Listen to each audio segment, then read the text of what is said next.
నువ్వు ఇంకా ఎక్కడో ఉన్నావు, నెగిటివ్ మాట్లాడుతున్నావు. ధనలక్ష్మి వెనక పడడానికి కారణం అందరి పరిచయాలు అయిపోయినాయి. ఇంట్లో కూర్చొని ఫోన్ ద్వారా అందరు 450 మంది చెప్పింది. ఇప్పుడు నువ్వు మారు, ధనలక్ష్మి చేయబట్టుకో, నీకేం కావాలో ఎంత కావాలో నీకు నచ్చినంత నువ్వు సంపాదించుకోవచ్చు అని ఒక్కటే మాట చెప్తే 2021 డిసెంబర్ సార్ నా జీవితం మారింది. నిజంగా ఒకే మీటింగ్ నా జీవితం మారింది. మీ అందరికి ఒకే మాట చెప్తున్నా, ఈ వెస్టీజ్ లో నువ్వు డబ్బు సంపాదించాలి, మీటింగే ముఖ్యం, ఇంకోటి లేనే లేదు. ఇక నువ్వు ఎంత పెద్ద తోపైనా మీటింగే. సో ఏదైనా సరే ఎలాగ అయిపోయింది చూసినావు. నేను అయిపోయింది ఒక బిడ్డ ఏం చెప్తే చెప్పులు పట్టుకొని మా అత్తగారికి సౌండ్ రాకుండా నేను బయటకు వచ్చి బండి ఎక్కి వచ్చినా ఈరోజు జీవితం మారిందా మారలేదా? నాకు కూడా వనస్థలపురం బ్రాంచ్ లో నాకున్నదంతా దిగిపోయింది సార్. నేను ఎందుకు మారొద్దు? ఇన్ని పైసలు పెట్టినా డబ్బులు లేవు. సబ్బు పేస్ట్ వాడుకొని చచ్చిపోయినాక ఈ సబ్బు పేస్ట్ వాడాల్సిందే కదా, వీటి మీద మనం ఎందుకు వ్యాపారం చేద్దాం? నాకు ఒక చిన్న దృష్టి తెలుసా, ఈ సబ్బులు పేస్ట్ ఎప్పుడు అయిపోతా ఉంటాయి, ఈ బిజినెస్ చాలా మంచిది. అప్పుడు నాకేం చెప్పింది తెలుసా, రిలయన్స్ అంబానీ కొత్తిమీర కట్ట అమ్ముతున్నాడు, నిజమా కాదా?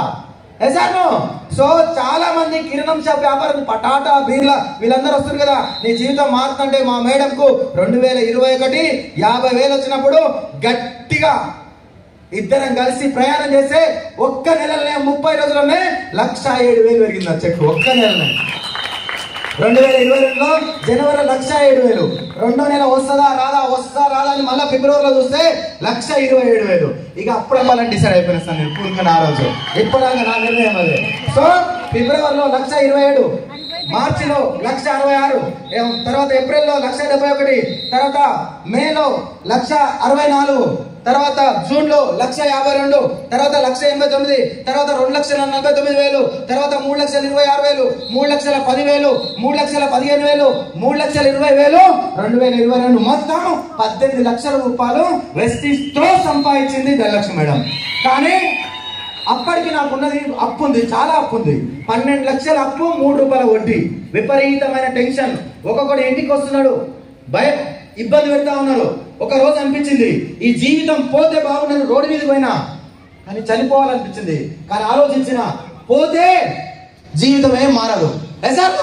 ఏదైనా సరే కొట్లాడాలనుకుని ఇందులోనే గట్టిగా నిలబడితే 2022లో 18 లక్షల అప్పును ఒక ఆడబిడ్డ చిట్కనేలతో కట్టిపడేసి నన్ను బయటపడేసింది సార్. అప్పులు మొత్తం క్లియర్. నేను అనుకున్నా, ఇద్దరం ఆ రోజు అనుకున్నాం, ఇప్పటి నుంచి చచ్చిపోయినాక 1 రూపాయి అప్పు పెట్టొద్దని డిసైడ్ అయినా. 2023 వస్తాయా పైసలు? 2020 జనవరిలో 3,00,000, తర్వాత 5,39,000, 5,44,000, 5,45,000, 5,40,000, 6,12,000. 2023లో 12 నెలల చెక్కులు వచ్చినాయి సార్. ఆ చెక్కులను ఏం చేసిన సార్, అప్పటిదాకా నా దగ్గర పాత డొక్కు కారు ఉండే, ఇక్కడ గోడు గుద్దిండు, ఇడ గోడు గుద్దిండు, ఇడ కూడా గుద్దిండు, ఏమంటే అన్ని సొట్టలు పోయిన కారు ఉండే. మా మేడం అనే కదా, ఈ కారు వద్దు, నువ్వు ఫస్ట్ మారాలా, నీ లైఫ్ మారాలా. మన దగ్గరికి మన చుట్టాలు రాలే, దోస్తులు రాలే, ఇంటి పక్కన నమ్మట్లే. అసలు నువ్వు మారాలంటే ఫస్ట్ నువ్వు కారు తీసుకొని చెప్పి కిచెన్ నుండి కియా షోరూమ్ పోయి 14,76,000 కారు గిఫ్ట్ ఇచ్చింది సార్ నాకు. సో తర్వాత మా పిల్లలు ఫీజులు ఎన్నడూ కట్టలే. 5 లక్షల ఫీజు ఢిల్లీ పబ్లిక్ స్కూల్లో. అప్పటిదాకా చిన్న స్కూల్లో చదివించుకొని, ప్రైవేట్ స్కూల్లో చిన్న స్కూల్లో చదివించుకొని ఫీజులు ఎన్నడూ కట్టలే. పాత ఫీజులు అన్ని కట్టేసి సర్టిఫికేట్ తీసుకొని పోయి ఢిల్లీ పబ్లిక్ స్కూల్లో ఎంపీ కొడుకులు, ఎమ్మెల్యే కొడుకులు, ఎస్ఐ, సిఐ, పెద్ద పెద్ద ఎస్పీ కొడుకులు చదివే స్కూళ్ళల్లో నా మామూలు స్కూల్ దగ్గర నా కొడుకుని తీసుకుపోయి ఆ మధ్యలో కూర్చోటి 5 లక్షల ఫీజులు కట్టి ఈరోజు ఢిల్లీ పబ్లిక్ స్కూల్లో చదివిస్తున్నారు. ఎక్కడిది పవర్ అక్క? ఎక్కడిది? సో తర్వాత 2024 చెక్కులు వస్తాయా? జనవరిలో ఒకేసారి 6,12,000, 7,54,000 వచ్చింది. తర్వాత 7,30,000, తర్వాత 7,44,000, తర్వాత 5,66,000, తర్వాత 5,48,000. ఈ చెక్కులను వస్తే మొత్తం డబ్బులు 60 లక్షల రూపాయలు జమ అయినాయి. ఇంకా కార్ ఫండ్ 8 లక్షలు జమ చేసింది, డ్రా చేయలే. ట్రావెల్ ఫండ్ 6 లక్షలు జమ చేసింది, డ్రా చేయలే. హౌస్ ఫండ్ వచ్చింది, అకౌంట్ లో జమ అయింది 60 లక్షలు అయినాయి.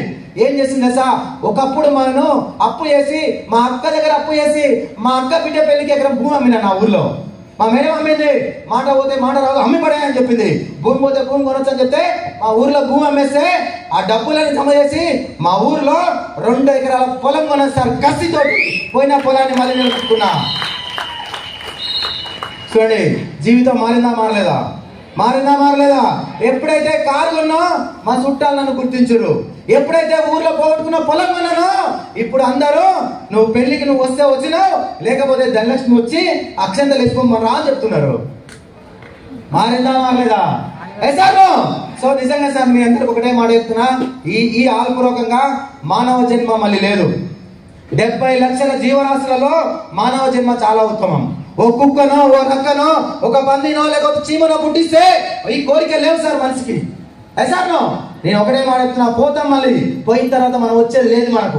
మనందరం మళ్ళీ కలుస్తామా పోయిన తర్వాత? సార్ మన పిల్లలు మనం కలుస్తారా? ఈ ఫ్యామిలీ మళ్ళీ వస్తుందా? అందుకే చెప్తున్నా, అవకాశం వచ్చింది, అవకాశం వచ్చింది. ఇప్పటిదాకా ఎన్నో పనులు చేసినాం. ఒక మాట చెప్పండి, జాబ్ ఎందుకు చేస్తారు? జాబు, బిజినెస్, కూలీ, మేస్త్రి, రియల్ ఎస్టేట్, నువ్వేం చేసినా ఈ భూమి మీద దొంగతనం చేసేది కూడా డబ్బు కోసమే. సార్ సో ఆ డబ్బు ఉండదు సార్, నువ్వు చేస్తేనే వస్తా, చేయకపోతే రాదు. ఒకే ఒక ప్లాట్ఫామ్ ఈ ప్రపంచంలో లేదు. 1200 వాడుకొని 7,54,000 నాకు ఇస్తారు అంటే మనందరం పోయి చేద్దాం సార్, ఏమైనా ఆ బిజినెస్ ఉంటే. వెస్టీ చాలా గొప్పది. జన్మ లేదు సార్, పట్టుకోండి, జీవితం మారుతుంది. మదర్ తెరీసా పేరుందా లేదా? డబ్బిచ్చిందామా? గాంధీ తాత డబ్బిచ్చిండా? వివేకానంద డబ్బిచ్చిండా? సార్ ఎంఎస్ఆర్ డబ్బిస్తుండా? సార్ మాట సాయం అంతే. కొన్ని వేల మంది గొంతులు మారుస్తున్నారు సార్. వెస్టీజ్ ఒక రూపం, కనిపించే దేవుడు గౌతమ్ బాలి. సార్ సో నిజంగా చెప్తున్నా కదా, ఈ జన్మంటూ ఉంటే ఒక 5 నేను చెప్తా, వాటికి మీరు కట్టుబడి ఉండండి. ఫస్ట్ ఆఫ్ ఆల్ మీ పిల్లలకు రేట్లు నేర్పదు, ఎంఆర్పి రేట్లు నేర్పదు, ఏది అడిగితే అది ఇవ్వండి.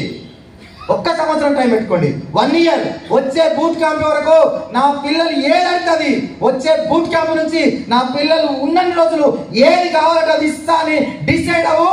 లక్ష పక్కా కొట్టొస్తారు వచ్చే సంవత్సరం. నువ్వు ఈ పూర్వకంతో నీ పిల్లలే మోటివేషన్, నీకు మోటివేషన్ ఏం లేదు. ఇంత కొట్టినా కూడా మోటివేషన్ కాదు. నీ పిల్లలు గుర్తు చేసుకో, 1 సంవత్సరంలో గెలుస్తా, వచ్చే సంవత్సరం చచ్చిపోతున్నా నేను. ఆ 7 తారీఖు 2025లో జనవరిలో, ఇది జూన్లో, జూలైలో నేను చచ్చిపోతున్నా డిసైడ్గా కట్-ఆఫ్ డేట్ పెట్టుకో. మీ పిల్లలకు ఏది కావాలంటే నువ్వు త్రికరణశుద్ధిగా నమ్ముకో. ఫస్ట్ ఆయుధం, సెకండ్ ఆయుధం మీ అమ్మ నాన్న బతుకుండగానే నువ్వు గెలిచి చూపించు. అమ్మ నాన్న బతుకుండగానే ఎవరిసారి గెలుపు